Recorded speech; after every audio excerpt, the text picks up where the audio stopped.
Bueno, vamos a cambiar un poquito de tema, vamos a hablar un poquito de educación y marginalidad, o de educación y contención. Estamos con la secretaria de Educación, precisamente, de la Municipalidad de Córdoba, Cecilia. Hola, Cecilia, ¿cómo estás? ¿Cómo te va, Eduardo? Bien, buen mediodía. Bueno, igualmente. Cecilia, los centros educativos, ¿cómo se llama? Parques educativos. Los parques educativos que ha creado el municipio son para contener y para evitar exclusión, ¿no? De alguna manera. Claro, en realidad son espacios concebidos, yo escuchaba, decías, de contención, de integración, decimos nosotros, social. Espacios de convivencia, de integración y de participación. Esos serían los tres conceptos que nuclean estos parques educativos, que van a ser 5, de acuerdo a lo que aprobó la ordenanza del Consejo Deliberante en el año 2013. Funcionan 2 de momento. 2 están en pleno funcionamiento, el segundo se inauguró hace un mes.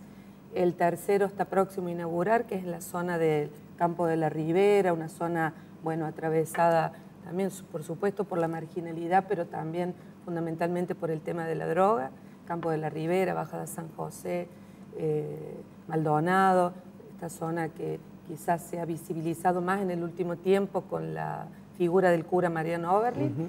El cuarto también en una zona sumamente neurálgica, también por la problemática que lo atraviesa, que es la de Marqués Anexo. Ese estamos ya también próximos a iniciar la obra. Y el quinto en barrio Arturo Capdeville. ¿Pueden trabajar tranquilos? Es decir, ¿no hay agresiones, no hay hostilidad en la zona? No, porque la verdad que el proceso que inicia la construcción de un parque educativo se hace con la gente. Es decir, previo al proceso en el cual se empieza la obra del edificio, vos tuviste oportunidad de conocer cuando se inauguró el del Parque Sur, sí, me acuerdo que estaba en una campaña electoral y fui a hacer una nota con Mestre, me acuerdo. Exactamente, sí. En el de Barrio Congreso, que ya cumple 2 años, ahora en pleno funcionamiento. El proceso previo a la construcción del edificio se hace con las instituciones, con las organizaciones y con los vecinos. Entonces, en ese proceso previo, que nosotros llamamos de los cimientos sociales, participan todos los vecinos, todas las organizaciones, todos los referentes sociales de ese lugar y de la zona de influencia, definiendo y pensando qué tiene que suceder y qué no en el parque educativo. Entonces, ese concepto que decimos nosotros de participación, de convivencia, termina traducido en una apropiación del vecino del espacio. Entonces, damos cuenta de que esto, en Barrio Congreso, a 2 años inaugurado, es un parque que está abierto de lunes a lunes, de 8 a 21 horas, y que no ha habido en 2 años ningún hecho, ni delictivo, ni de robo, ni de ruptura, de nada, porque justamente son los mismos vecinos los que no solo participan y se involucran en las actividades, sino que además cuidan el espacio. Ahí no hay prestaciones alimentarias, ¿verdad? No. Es simplemente integrarlos a través de la educación, a los que participan. Nosotros lo que entendemos, por supuesto, la educación, depende de la Secretaría de Educación, pero digo, es una política pública que articula todo el municipio, porque los articulamos con todas las áreas de la municipalidad, y la educación sin duda que es un eje transversal, porque entendemos que son espacios de formación diferentes, de educación no formal, permanente y diferente, pero actividades culturales, deportivas, recreativas, sociales. De hecho, las instituciones del parque por ahí le piden los vecinos para desarrollar una peña o festejar el Día de la Madre o el Día del Niño. Claro. Es decir, todo lo que tenga que ver con el trabajo con la comunidad. ¿Advierten ustedes que hay mucho deterioro del núcleo familiar, de la célula familiar en esos barrios? En realidad lo que nosotros advertíamos con los primeros estudios, cuando hubo que definir por qué eran esos lugares y no otros, qué nos decían los indicadores socioeconómicos y socioculturales de esas zonas y por qué eran esas y no otras. Entonces ahí los primeros datos los que arrojaban eran zonas de una gran desigualdad, grandes desigualdades sociales y de una gran desintegración social, con lo cual lo que viene en estos espacios es justamente aportar esto. Y lo bueno es que uno puede ir un fin de semana y encontrar esto que decías vos, mamás con los niños, acompañándolos en los juegos o en distintas actividades, volviendo, bueno, a lo que de la mano de la educación entendemos que también rescatar como valor, que es la familia. A ver qué dicen mis amigos de la mesa. ¿Qué tal, Cecilia? ¿Cómo te va? Muy bien. Quería saber por ahí cuál es, en el ámbito educativo en estos parques, cuál es la mayor demanda que tienen los ciudadanos de estos barrios. Digo, no sé, aprender sus derechos, aprender algún oficio. A la vez también, cuál es su oferta principal en la educación, por supuesto, de ustedes, sobre qué hacen hincapié. Bueno, en realidad las actividades, como bien lo preguntabas vos, surgen justamente de la demanda de los vecinos.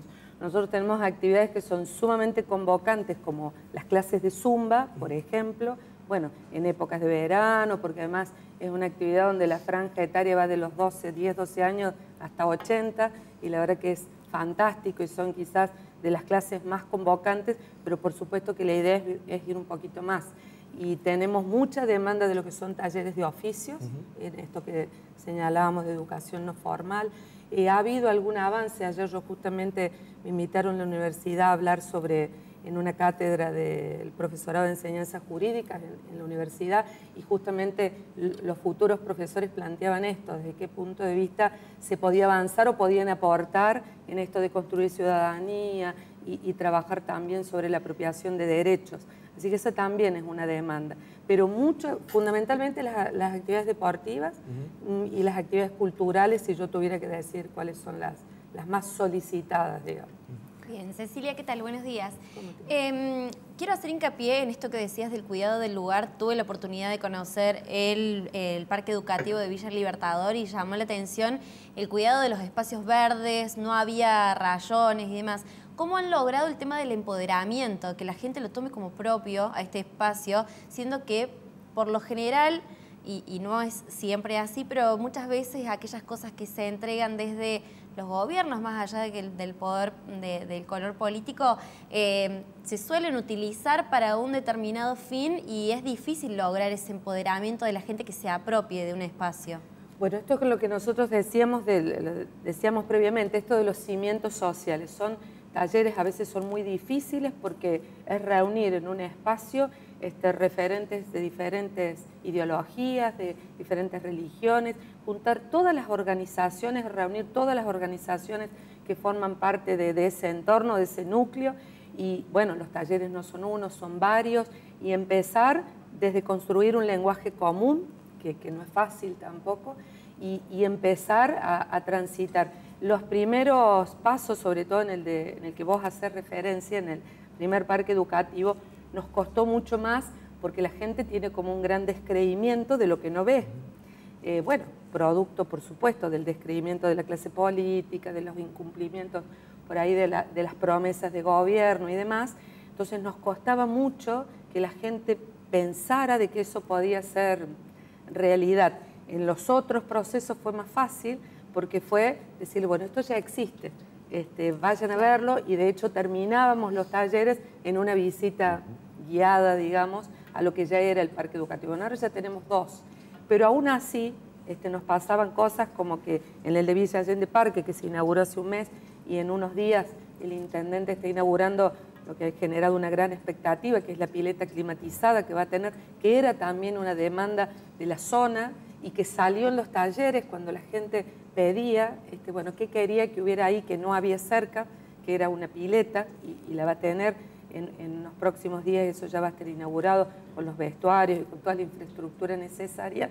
Que los mismos vecinos decían entre unos y a otros, no, eso no va a terminar, o van a cobrar, por ejemplo. Claro.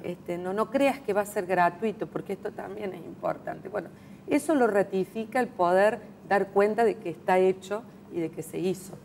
Bueno, nos costó mucho con el primero, ahora ya más visibilizado ha sido, o es un poco más fácil. ¿Qué cantidad de personas asisten a cada uno de los 2 parques? Bueno, el segundo está recién arrancando con un buen ritmo de actividades, también de lunes a lunes. Pero el primero tuvimos en el último relevamiento, digamos, que hicimos hace poco, pasaron más de 40.000 vecinos en todo tipo de actividades, y se trabajó con más de 200 organizaciones. Es decir, cuando decimos organizaciones, son organizaciones públicas, privadas, ONG, que vienen y ofrecen desarrollar determinada actividad, sea la Defensoría del Pueblo, la Universidad, la Secretaría de Extensión, distintas iglesias que vienen y bueno, ofrecen participar sus actividades. Pero la cantidad de vecinos son más de 40.000. ¿Qué pide la gente cuando va a esos lugares? ¿Pide laburo, pide planes, pide...? En realidad, cuando nosotros vamos ahí, yo siempre digo, porque nosotros además sostenemos el sistema educativo formal, que quizás, bueno, es la que en la diaria también lo llevamos con mucho esfuerzo, con mucha dedicación, porque sostenemos esto como una política pública de dar respuestas, pero cuando uno llega al parque educativo, siempre nos relajamos un poco, porque la gente sí, por supuesto que hay demanda, pero lo que más pide es participar, por ejemplo, en esas actividades, que no les cobre, que el espacio sea como es, que sea abierto, que no haya ningún incidente, y la verdad que realmente se ha logrado y se logra eso. Muy bien, Cecilia, te agradecemos mucho la presencia en el piso.